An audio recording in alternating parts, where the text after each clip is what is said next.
Disappearance of Bobby Dunbar. In the summer of 1912, the Dunbar family from Louisiana took a fishing trip to Swayze Lake. The youngest member of the family, a 4-year-old boy named Bobby, was playing with his older brother on the shore when suddenly he disappeared. The family searched frantically for Bobby and even called for help, but despite their efforts, they could not find him.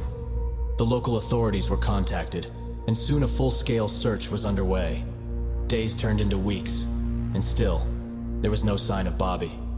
The searchers combed through the woods surrounding the lake, and drag lines dredged up the murky depths of the water. The whole town came together to look for the missing child, but as time passed, hope began to fade. 8 months after Bobby's disappearance, a man named William Walters was caught in Mississippi traveling with a young boy who resembled Bobby.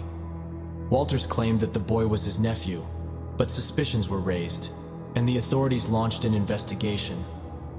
When the boy was brought back to Louisiana, Bobby's mother immediately recognized him as her son. However, some members of the extended family were not so sure. Walters continued to insist that the boy was his nephew, and the case went to trial. The trial was highly publicized, and the media dubbed it the trial of the century. The Dunbars argued that the boy was Bobby, while Walters insisted that he was not. After much debate and deliberation, the jury ultimately found in favor of the Dunbars, and the boy was returned to their custody. The family was overjoyed to have their son back, but as time passed, doubts began to surface. Some family members noticed that the boy did not seem to remember details of his life before the abduction, and others thought that he looked different than he had before the disappearance. Years later, in the 1990s, Bobby's surviving family members sought DNA testing to determine once and for all if the boy who had been returned to them was in fact Bobby Dunbar. The results were shocking. The tests revealed that the boy was not related to the Dunbar family at all. Further investigation uncovered the true identity of the boy. His name was Bruce Anderson, and he had been taken by William Walters while visiting a traveling carnival.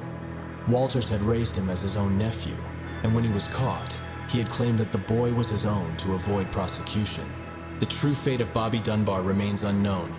Some speculate that he drowned in the lake, and that the family mistakenly identified Bruce Anderson as their son. Others believe that he may have been kidnapped by someone else, and that his whereabouts are still unknown. Regardless of what happened, the case of Bobby Dunbar remains one of the most mysterious kidnapping cases in American history. The tragedy of the loss of a child and the heartbreak of a family searching for answers still resonates today, more than a century later. The Lindbergh Kidnapping. In 1932, the world was captivated by the story of the Lindbergh Kidnapping. Charles Lindbergh Jr., the 20-month-old son of famous aviator Charles Lindbergh and his wife Anne Morrow Lindbergh, was abducted from their home in New Jersey.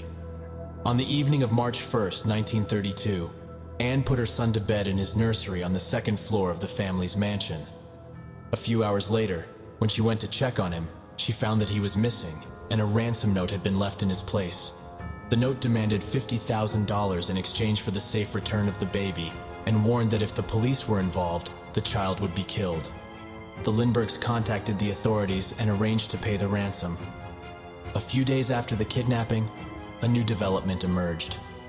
When the ransom money was paid, a man who identified himself as John led authorities to a wooded area where they discovered the body of the child. He had been killed by a blow to the head.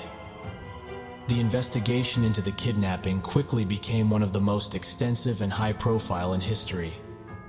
The FBI and local law enforcement worked tirelessly to track down the person responsible, and a massive manhunt ensued.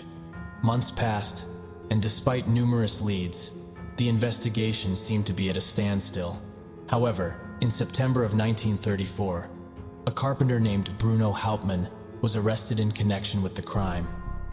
Hauptmann had been spending large sums of money around the time of the kidnapping, and a search of his home turned up evidence linking him to the ransom money. After a highly publicized trial, Hauptmann was found guilty of the crime and sentenced to death. Despite his conviction, many have questioned whether Hauptmann acted alone or was part of a larger conspiracy. Some have speculated that organized crime may have played a role in the kidnapping, while others believe that there may have been government involvement. The Lindbergh kidnapping had a profound impact on American culture and the legal system. It led to the creation of the Federal Kidnapping Act, which made kidnapping a federal crime and allowed for FBI involvement in such cases. It also prompted changes in the way crimes were investigated and prosecuted, including the use of forensic evidence. Most importantly, though, the Lindbergh kidnapping represented a tragic loss for the Lindbergh family and a cautionary tale about the dangers of celebrity and fame. The case remains one of the most notorious crimes in American history and continues to fascinate people more than 90 years later. The disappearance of Kyron Horman. In 2010, 7-year-old Kyron Horman disappeared from his elementary school in Oregon after attending a science fair with his stepmother. The disappearance of the young boy sparked a massive search effort and captivated the nation. Kyron was last seen on June 4, 2010, as he posed for a photograph at the science fair. After the event ended, he was supposed to return to his classroom, but he never showed up.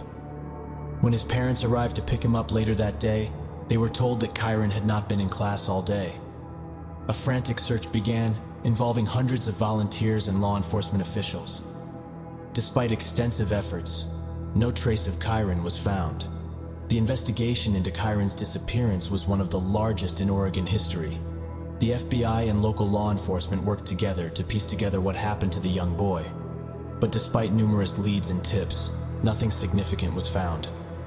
Kyron's stepmother, Terry Moulton Horman, quickly became a person of interest in the case. She was the last person to see Kyron before he disappeared and had a contentious relationship with his father, Kane Horman. Authorities questioned her extensively and searched her home and vehicles. However, no evidence was ever found linking Terry Moulton Horman to Kyron's disappearance, and she has never been charged with any crime related to the case. Over the years, the investigation continued and new leads emerged. In 2017, a woman came forward claiming that she had seen Kyron at a shopping center with an unidentified man a few weeks after his disappearance. However, the lead was ultimately dismissed as not credible. Today, more than a decade after Kyron's disappearance, the case remains unsolved. His family continues to hold out hope for answers, while authorities vow to keep investigating until they find them. The disappearance of Kyron Horman has had a profound impact not only on his family, but on the community as well. It led to changes in the way children are monitored in schools and prompted conversations about child safety. Ultimately, though, the case serves as a reminder of the dangers that exist in the world and the importance of remaining vigilant to protect our loved ones. Kyron's disappearance is a tragedy that should never be forgotten, and his family deserves to know what happened to him.